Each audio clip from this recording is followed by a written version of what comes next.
Hey guys, Justin Gresham from Angry Cat Fishing here.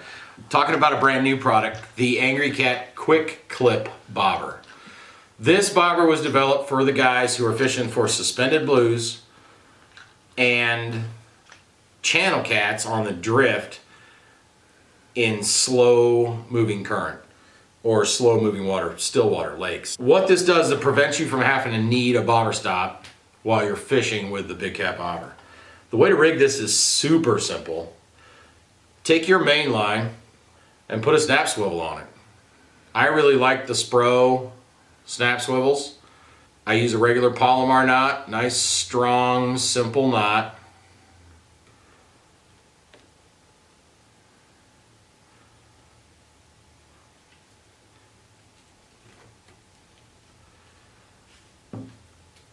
Cut off the tag end.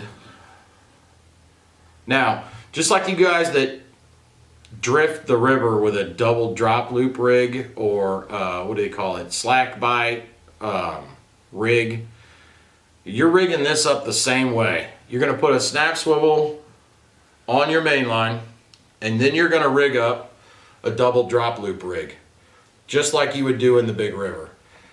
I'm running an 80 pound braid main line. I run 60 pound mono on my double drop loop rig, and on the bottom swivel I attach a sacrificial 30 pound piece so that I don't lose my whole rig. If I get hung up, I only lose the weight. Once you have your drop loop rig made, snap that onto your main line.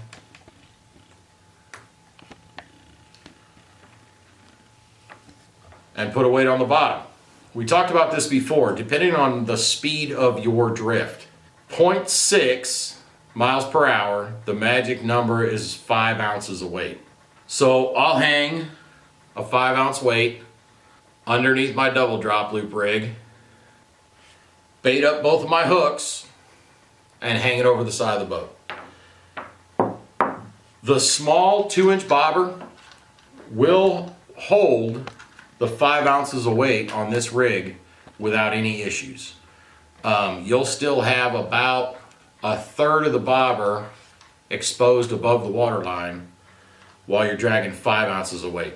If you're going to go faster than that, if you're going to go 7, 8, even 0.9 miles an hour, you're going to want to bump up your weight to 8, 9, 10 ounces, and I'd recommend going with a bigger bobber if that's the case.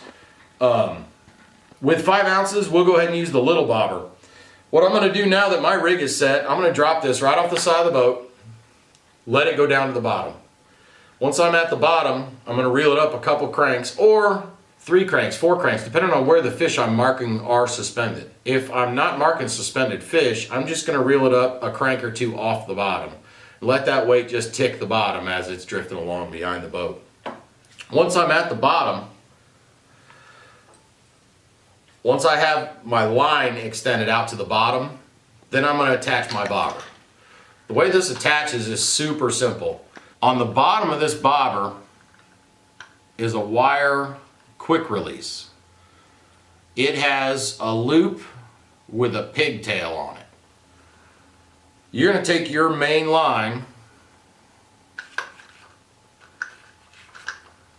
double it into a loop, put that loop over the pigtail, and pull it through. Now that's on your line. That's going to slide free on your line. Once that's attached, and you already have your line at the depth you want it, take your top clip, open it up, and attach it to your line.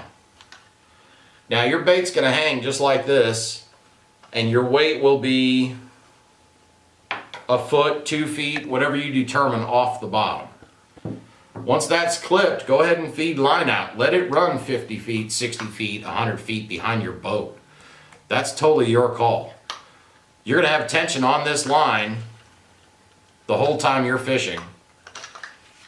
And then when you do hook up, if the fish doesn't snap the clip, as soon as you start reeling down on it, that line's going to come out of that clip and that bobber is going to slide all the way down to your swivel so you can fight the fish instead of fight the bobber.